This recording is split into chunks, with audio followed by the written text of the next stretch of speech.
예수님께 모든 영광과 찬양과 존귀를 드립니다. 오늘 저와 함께 해주셔서 감사합니다. 여러분은 예수님 안에서 저의 놀라운 가족입니다. 주님께서 이 오늘 놀라운 말씀으로 여러분을 강력하게 복주시기를 기도합니다. 오늘 저는 주님의 지식으로 완전히 변화를 받으라 라는 말씀을 전하겠습니다.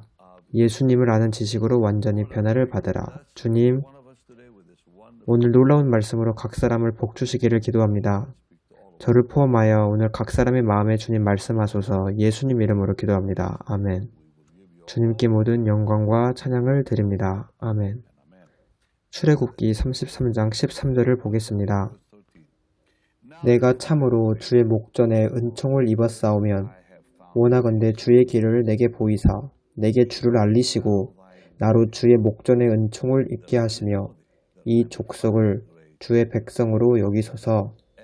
여기서 정말 놀라운 것은 모세가 주님을 향해 가졌던 그 목마름과 굶주림이 다음 장에서 만족되었다는 것입니다. 출애굽기 34장 5절을 보겠습니다. 여호와께서 구름 가운데에 강림하사 그와 함께 거기 서서 여호와의 이름을 선포하실세. 그래서 제가 믿는 것은 누구든지 주님을 알기로 굶주려 있는 사람은 주님께서 항상 자신의 임대를 그에게 알리신다는 겁니다. 다음으로 시편 86편을 보겠습니다. 시편 86편 11절입니다. 아주 강력한 말씀입니다. 여호와여 주의 도를 내게 가르치소서. 내가 주의 진리에 행하오리니 일심으로 주의 이름을 경외하게 하소서. 시편 86편 11절의 말씀이었습니다. 여호와여 주의 도를 내게 가르치소서. 내가 주의 진리에 행하오리니 일심으로 주의 이름을 경외하게 하소서. 그래서 우리가 주님을 알게 될 때 우리는 주님의 진리 가운데 행하게 될 것입니다. 다윗은 말합니다. 여호와여 주의 도를 내게 가르치소서. 내가 주의 진리에 행하오리니 일심으로 주의 이름을 경외하게 하소서. 이것은 항상 주님을 아는 것으로부터 시작합니다. 주님의 길을 아는 것으로 시작합니다. 주님을 아는 것은 주님의 성품을 아는 것입니다. 이것이 주님의 도입니다. 여호와여 주의 도를 내게 가르치소서. 내가 주의 진리에 행하오리니. 그래서 정말 여러분이 하나님의 말씀의 진리를 알기를 원한다면 먼저 하나님 자신을 알아야 합니다. 제가 예를 들어 말하겠습니다. 여러분은 성경은 아는데 주님을 알지 못하는 사람을 알고 있습니다. 다소의 사울은 성경은 알았지만 주님은 알지 못했습니다. 오늘날 많은 사람이 성경을 알고 있습니다. 그들은 신학교에 가고 또 성경을 압니다. 그러나 그들은 주님을 모릅니다. 그래서 주님을 아는 것은 당신 속에서 주님을 알기로 갈망하게 되는 그 굶주림에 관한 겁니다. 하나님께서 저와 여러분을 향해 가지고 계시는 가장 큰 소원은 바로 우리가 주님을 아는 것입니다. 세상적 유익을 원하는 마음으로 하나님을 알려고 해서는 안 됩니다.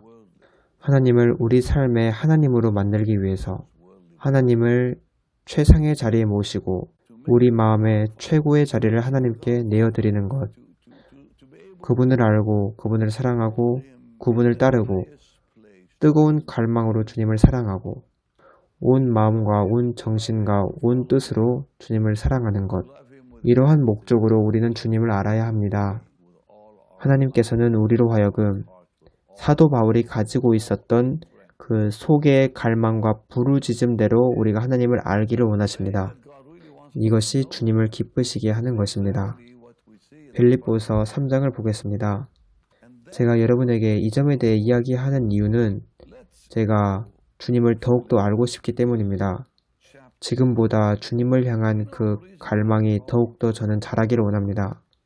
주님을 아는 것에 있어서 여러분도 그 굶주림이 점점 자라기를 원합니다. 이것이 바로 우리가 이 땅에 존재하는 이유이기 때문입니다. 우리가 나중에 천국에 가서 우리가 이 땅에서 놓친 점에 대해 후회하면 안 됩니다.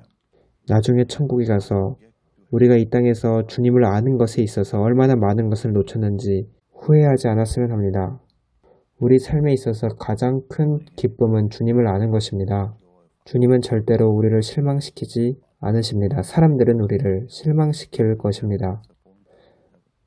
심지어 우리 가족도 우리를 실망시킬 수 있습니다. 그러나 주님은 절대로 우리를 실망시키지 않으십니다. 빌립보서 3장 8절입니다. 또한 모든 것을 해로 여김은 내 주 그리스도 예수를 아는 지식이 가장 고상하기 때문이라. 내가 그를 위하여 모든 것을 잃어버리고 배설물로 여김은 그리스도를 얻고 그 안에서 발견되려 함이니 내가 가진 의는 율법에서 난 것이 아니요 오직 그리스도를 믿음으로 말미암은 것이니 곧 믿음으로 하나님께로부터 난 의라. 바울은 그를 위하여 모든 것을 잃어버린다 했는데 그 의미는 모든 것이 나에게 아무것도 아니라는 겁니다. 그는 주님을 얻기를 원했고 주님을 알기를 원했습니다.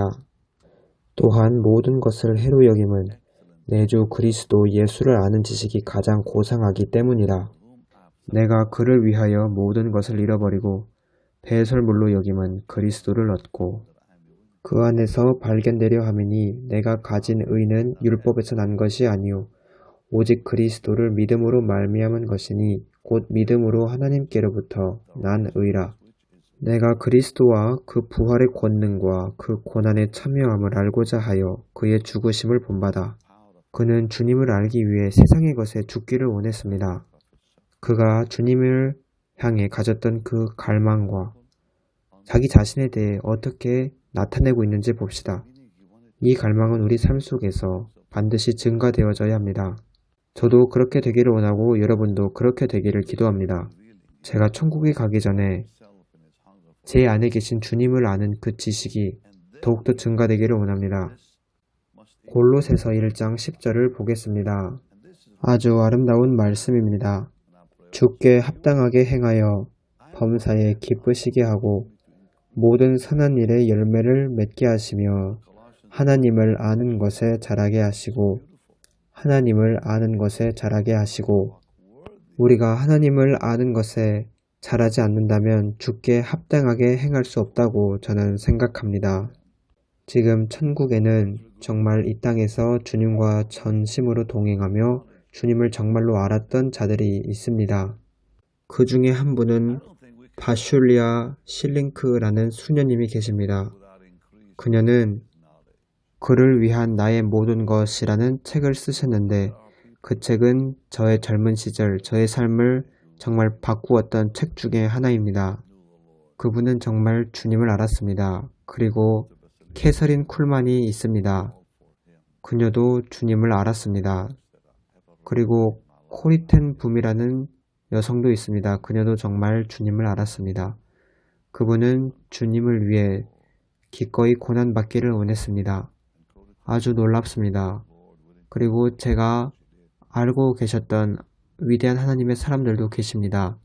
그분들은 정말 주님과 동행했고 주님을 알았습니다. 아주 강력한 방식으로 주님을 알았습니다. 렉스 함발드 목사님은 주님을 알았습니다. 데이비드 듀플레시 목사님도 주님을 알았습니다. 이분들은 세상을 바꾼 정말 놀라운 하나님의 사람들이었습니다. 전 세계의 수백만의 사람들의 영혼을 만졌습니다. 그분들은 주님을 정말로 알았고 그분과 동행했습니다. 순수한 마음으로 주님과 동행했습니다. 저는 오늘날 하나님께서 이분들과 같이 주님을 아는 자를 찾고 계신다고 생각합니다. 저도 그들 중에 하나가 되고 싶고 또 여러분도 그들 중에 하나가 되기를 저는 기도합니다. 바울이 부르짖었던 것처럼 여러분도 깊이 주님을 알게 되기를 원합니다. 여러분이 빌립보서에서 읽은 그 바울의 외침이 얼마나 놀랍습니까? 이제 시편 81편 13절로부터 16절까지 보겠습니다. 아주 놀라운 약속입니다. 내 백성아 내 말을 들으라. 이스라엘아 내 도를 따르라. 그리하면 내가 속히 그들의 원수를 누르고 내 손을 돌려 그들의 대적들을 치리니 여호와를 미워하는 자는 그에게 복종하게 될 것이고 의인들의 시대는 영원히 계속되리라. 여러분 놀랍지 않습니까? 내 백성아 내 말을 들으라. 이스라엘아 내 도를 따르라. 그리하면 내가 속히 그들의 원수를 누르고 내 손을 돌려 그들의 대적들을 치리니 여호와를 미워하는 자는 그에게 복종하게 될 것이고 의인들의 시대는 영원히 계속되리라. 이스라엘의 시대는 영원히 계속되리라. 그들이 주님을 알았기 때문입니다. 16절입니다. 굉장한 말씀이 있습니다. 또 내가 기름진 밀을 그들에게 먹이며 반석에서 나오는 꿀로 너를 만족하게 하리라 하셨도다. 주님을 아는 것은 우리에게 하나님의 말씀의 부유함을 가져다 줍니다. 그리고 그 이상을 줍니다.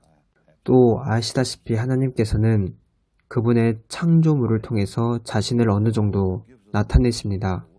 그러나 당연히 창조물로는 우리는 온전히 하나님의 아름다움을 충분히 알 수 없습니다. 하나님의 창조물을 통해서 하나님을 온전히 알 수 있는 것은 불가능합니다. 저는 오래전에 스위스 제네바 호수에 가본 적이 있습니다. 저는 그 지역의 경관으로 인해 매우 압도당했습니다. 저는 그 자연의 아름다움을 보며 누가 하나님을 부인할 수 있겠는가 라고 생각했습니다. 이것은 70년대에 제가 어렸을 때 일어났던 일입니다. 제가 그곳에 가기 전에 저는 구원받은 지 얼마 안 되었었습니다. 우리가 아주 아름다운 이러한 장소를 갈 때 그 경관이 우리에게 주님에 대해 말한다는 것을 우리는 압니다.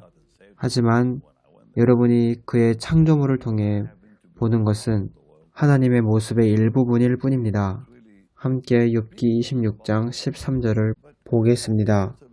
그의 입김으로 하늘을 맑게 하시고 손으로 날렵한 뱀을 무찌르시나니 보라 이런 것들은 그의 행사의 단편일 뿐이요 우리가 그에게서 들은 것도 속삭이는 소리일 뿐이니 그의 큰 능력의 우레소리를 누가 능히 헤아리랴. 그래서 이런 자연 현상도 하나님이 누구신지에 관해 부분적으로 알려주는 것일 뿐입니다. 여러분이 그런데 정말 성령 안으로 깊이 들어가고 성령님을 알게 될 때 주님을 더욱더 여러분이 알게 된다고 생각합니다. 여러분이 성령님을 더 알수록 여러분은 더 예수님을 알게 됩니다. 고린도전서 2장 11절 12절을 보겠습니다. 사람의 일을 사람의 속에 있는 영 외에 누가 알리요? 이와 같이 하나님의 일도 하나님의 영 외에는 아무도 알지 못하느니라.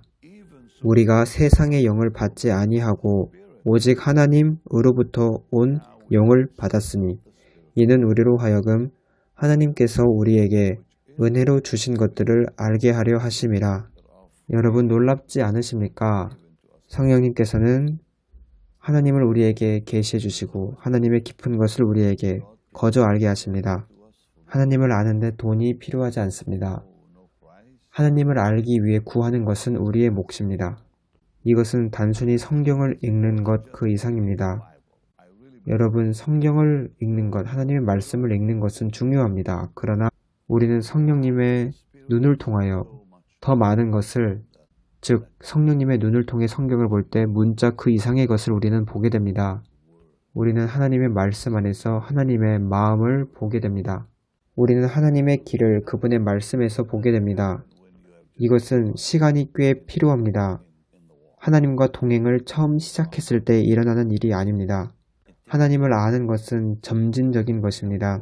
시간이 필요합니다. 제가 의미하는 것은 우리가 아까 읽었던 그 빌립보서에 나오는 바울의 외침이 주님을 더욱 알고 싶다고 한 그의 외침이 그의 삶을 마무리하는 단계에 있어서 나왔던 외침이라는 겁니다. 그래서 우리가 바울처럼 부르짖을 수 있는 단계에 이를 수 있다는 것은 우리에게 소망을 줍니다. 주님은 저와 여러분을 아십니다. 그날이 되면 주님이 우리를 아시는 것처럼 우리가 주님을 아는 날이 올 것입니다. 저는 시편 139편의 말씀을 좋아합니다. 저와 여러분이 이해할 수 있는 것 이상으로 하나님은 우리를 알고 계십니다. 여호와여 주께서 나를 살펴보셨으므로 나를 아시나이다.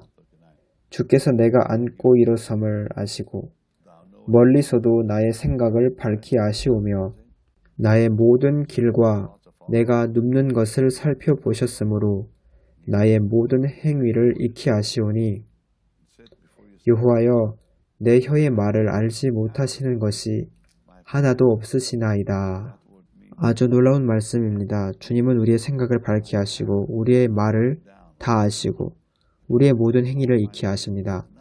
다음으로 우리가 에스겔을 보겠습니다. 하나님께서는 우리의 생각을 익히 알고 계십니다. 에스겔 11장 5절을 보겠습니다. 여호와의 영이 내게 임하여 이르시되 너는 말하기를 여호와의 말씀에 이스라엘 족속아 너희가 이렇게 말하였도다. 너희 마음에서 일어나는 것을 내가 다 아노라. 하나님께서는 우리 생각에 있는 모든 것을 하나하나 알고 계십니다. 그리고 에레미야를 보겠습니다. 에레미야에게 하나님께서는 에레미야가 태어나기도 전에 그를 알고 계셨다고 말씀합니다. 여러분들은 이러한 사실을 다 알고 계실 겁니다. 그런데 하나님이 우리를 알고 계신다고 말씀을 드리는 것은 이 점을 기억하는 것이 우리에게는 매우 중요하기 때문입니다. 하나님께서는 이 삶 속에서 여러분이 더 깊이 들어갈 수 있을 만큼 더 깊이 들어가서 하나님을 알기를 원하십니다.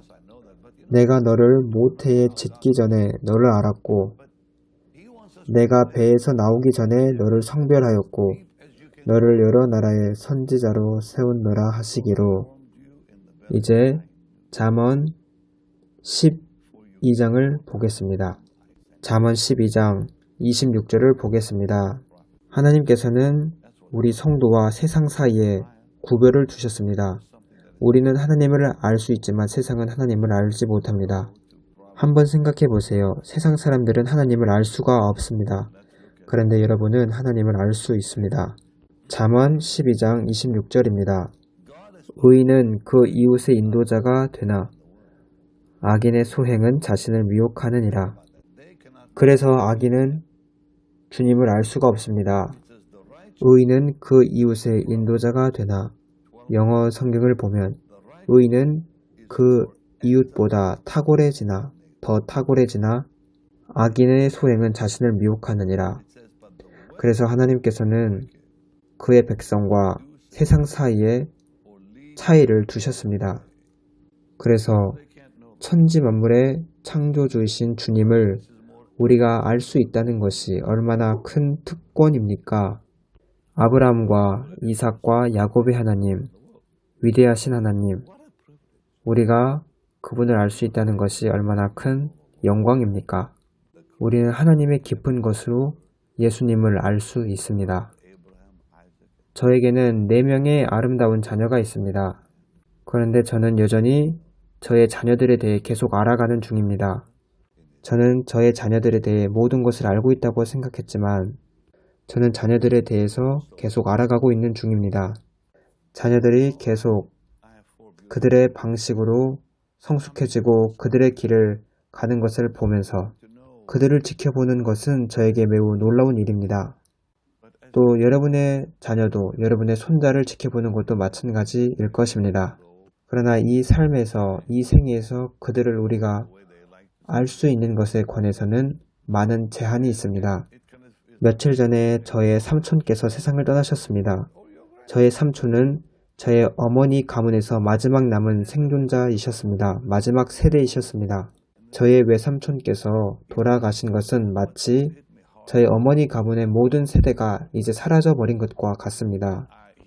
저희 외삼촌께서 돌아가시기 전에 캐나다에 가서 몇 달 전에 캐나다에 가서 삼촌을 방문했는데 삼촌은 저의 아버지에 관해서 제가 알지 못했던 것들을 많이 말씀하셨습니다. 저희 아버지께서는 90살에 돌아가셨기 때문에 제가 정말로 아버지를 알 수 있는 기회를 갖지 못했습니다. 제가 알고 싶은 만큼 아버지를 알지 못했습니다. 저희 어머니께서는 85살에 돌아가셨기 때문에 저는 어머니를 더 큰 방식으로 깊은 방식으로 알 수 있었습니다. 그런데 어머니가 돌아가시기 몇 달 전에 저의 동생 크리스는 저의 휴대폰을 통해 어머니에 관한 영상을 찍었고 어머니에게 여러 가지 질문을 하는 것을 영상으로 담았습니다. 그런데 저는 어머니의 대답을 들으면서 제가 어머니에 대해 알지 못했던 것들을 많이 말씀하시는 것이었습니다. 그때는 돌아가시기 몇 달 전이었음에도 저는 어머니에 대해 새로운 것을 알았습니다. 우리가 어머니 아버지에 대해 모든 것을 알지 못한다는 것은 슬픈 일입니다. 우리가 천국에 가면 모든 것을 알게 될 것입니다. 왜냐하면 요한 1서를 보면 주님이 우리를 아시는 것처럼 우리도 알게 된다고 말씀하기 때문입니다. 우리가 이 땅에 태어난 일은 주님을 알기 위해서입니다. 우리는 우리 부모님을 사랑하지만 우리는 주님을 알기 위해 태어났습니다. 한 사람이 주님을 알지 못하고 죽는다면 얼마나 큰 손실입니까? 그런 사람은 다음 생에서도 주님을 절대로 알지 못합니다. 구원받지 못하면 주님을 영원히 알지 못합니다. 주님의 것인 우리는 주님으로부터 거룩하게 살라는 명령과 세상으로부터 분리되라는 말씀을 받았습니다. 하나님께서는 내가 거룩하니 너희도 거룩하라 하셨습니다. 제가 여러분들에게 또 말씀드릴 것이 있습니다. 만약 누군가가 세상으로 되돌아가기로 작정하고 세상의 방식에 따라 오염되었다면 거기에는 위험이 따릅니다. 왜냐하면 우리는 거룩하라 명령을 받았고 세상으로부터 구별되라는 명령을 받았기 때문입니다. 베드로전서 1장 15절에도 그렇게 말씀하고 또 히브리서 12장 14절에도 그렇게 말씀하고 있습니다. 저는 여러분들과 함께 이제 잠언을 볼 것입니다. 잠언 25장 26절 말씀입니다. 의인이 악인 앞에 굴복하는 것은 우물이 흐려짐과 샘이 더러워짐과 같으니라. 여기서 말씀은 경고합니다. 주님과 동행하는 것을 멈추고 세상으로 다시 되돌아가는 사람은, 그들의 옛 생활로 되돌아가는 사람은, 그들의 옛 친구들에게로 돌아가는 사람은 죄로 인해 앞길이 막막할 것이고 우물이 흐려짐과 같고 샘이 더러워짐과 같아서 다시 예수님께로 돌아가는 길을 못 보게 될 수 있습니다. 의인이 악인 앞에 굴복하는 것은 우물이 흐려짐과 샘이 더러워짐과 같으니라. 이 의미는 죄와 더러움으로 흐려지고 앞길이 안개가 끼인 것처럼 되어 다시 돌아가는 길을 찾을 수 없습니다. 라는 뜻입니다. 이것은 정말 위험합니다. 그래서 지금은 우리가 정말 거룩하게 살아야 할 시간입니다. 세상과 구별되어 살아야 합니다. 고린도전서 15장을 보겠습니다. 여러분은 주님을 알면서 동시에 세상을 알 수 없습니다. 이 두 가지를 동시에 아는 것은 불가능합니다. 고린도전서 15장 33절을 보겠습니다. 속지 말라. 악한 동무들은 선한 행실을 더럽히나니 악한 동무는 악한 사람들이 하는 행실, 그들이 따르는 길을 나타냅니다. 그래서 이 삶 가운데서 여러분이 어떻게 사는지 이 점에 주의를 기울이는 것은 정말 필요합니다. 그리스 헬라어로 보면 동무는 여러분들이 계속 교제하는 사람을 나타냅니다. 악한 사람들과 계속 교제하면 그들은 계속 여러분을 더럽히고 부패시킬 수 있습니다. 우리는 매우 주의해야 합니다. 그리고 고린도 후서 6장을 보겠습니다. 고린도 후서 6장 14절에서 18절입니다. 너희는 믿지 않는 자와 멍에를 함께 매지 말라. 의와 불법이 어찌 함께하며 빛과 어둠이 어찌 사귀며 그리스도와 벨리알이 어찌 조화되며 믿는 자와 믿지 않는 자가 어찌 상관하며 하나님의 성전과 우상이 어찌 일치가 되리요. 우리는 살아계신 하나님의 성전이라. 이와 같이 하나님께서 이르시되 내가 그들 가운데 거하며 두루 행하여 나는 그들의 하나님이 되고 그들은 나의 백성이 되리라. 저는 여러분들이 이러한 사람들로부터 나오시라고 사랑스럽게 말씀드리고 있습니다. 여러분들은 거룩하게 살지 않는 사람들, 이들로부터 떠나야 합니다. 여러분들 주위에 이런 사람이 있게 하면 안 됩니다. 이러한 사람들이 곁에 있는데 주님을 아는 것은 불가능합니다. 고린도 후서 6장 17절입니다. 그러므로 너희는 그들 중에서 나와서 따로 있고 부정한 것을 만지지 말라. 그 다음 내가 너희를 영접하여. 그리고 하나님은 약속하십니다. 너희에게 아버지가 되고 너희는 내게 자녀가 되리라. 전능하신 주의 말씀이니라. 이 말씀은 정말 중요합니다. 주님을 아는 것이 우리가 지금 이 땅에서 사는 이유입니다. 우리 주위에 다가와서 주님을 아는 것을 가로막는 이런 것들을 우리는 허락하면 안 됩니다. 하나님과의 동행을 파괴시키는 이러한 것들을 우리는 허락하지 맙시다. 지금은 마지막 때입니다. 우리에게 남겨진 시간은 얼마 남지 않았습니다. 그리고 우리가 살 날도 많이 남지 않았습니다. 우리가 앞으로 주어진 날을 우리의 부르심을 확실하게 하는 데에 사용합시다. 우리에게 주어진 이 남은 시간을 우리는 주님 앞에 거룩하게 살도록 하며 우리에게 주어진 이 남은 시간에 우리의 마음을 더욱 정결하게 합시다. 함께 합시다. 다시 한번 말씀드립니다. 우리가 이 땅에 태어난 이유는 주님을 알기 위해서입니다. 기도하겠습니다. 귀하신 예수님, 주님의 말씀으로 인해 감사를 드리고 찬양을 드립니다. 주님, 오늘 이 말씀을 사용하셔서 당신의 사람을 강하게 하시고 이 말씀을 듣는 모든 사람을 강하게 하소서. 주님, 우리 모두가 주님 앞에 거룩하게 살도록 주님 만들어 주소서. 우리의 삶의 남은 여생 동안 주님을 찬양합니다. 주님께 모든 찬양과 영광과 존귀를 드립니다. 예수님의 이름으로 기도합니다. 아멘. 오늘 저와 함께 해주셔서 감사합니다. 우리는 곧 12가지로 통역된 언어를 출시할 예정입니다. 그리고 우리는 12가지에서 33가지의 언어로 늘리기를 원합니다. 하나님께 드려주셔서 감사합니다. 그리고 우리는 12가지 언어를 더 넘어갈 것입니다. 저는 곧 뉴욕을 방문할 것이고 다른 도시를 방문합니다. 또 다른 나라들도 방문합니다. 올해에는 정말 많은 나라들을 방문합니다. 하나님께 복음을 위해 드리십시오. 복음이 전 세계로 나가 사람들이 구원을 받고 복을 받고 치료받을 수 있도록 도와주시길 바랍니다. 복되신 예수님의 이름이 전 세계에서 영광 받으시고 찬양 받으실 것입니다. 복음은 거저 주어집니다. 예, 맞습니다. 그러나 복음을 전하는 수단은 돈이 들어갑니다. 우리는 기금을 모아야 합니다. 우리가 맡은 일을 하도록 그리고 세계에 나가도록 우리는 필요합니다. 하나님께 드려주시고 우리에게 지원해 주셔서 감사합니다. 주님께서 여러분의 마음에 말씀하시도록 기도합니다. 그리고 복 주시기를 기도합니다. 우리가 하나님을 공경해 드릴 때 하나님은 우리를 복 주시겠다고 약속하셨습니다. 주님, 주님의 사랑과 주님의 약속과 신실함에 대해 감사를 드립니다. 주님께 모든 찬양을 드립니다. 예수님의 이름으로 아멘. 여러분들은 이제 베닌 홈페이지에 가셔서 심으실 수 있고 BHM45777로 문자를 주시면 됩니다. 그리고 이 가르침을 여러분의 친구들과 함께 공유해 주시기를 바랍니다. 이 말씀이 필요할 것입니다. 정말 필요합니다. 여러분들에게 많은 사랑을 드립니다. 다음 시간에는 매우 강력한 말씀을 전하겠습니다. 여러분 놓치지 마시기를 원합니다. 여러분에게 복이 될 것이고 여러분을 깊이 만질 것입니다. 다음 시간에 뵙겠습니다. 감사합니다.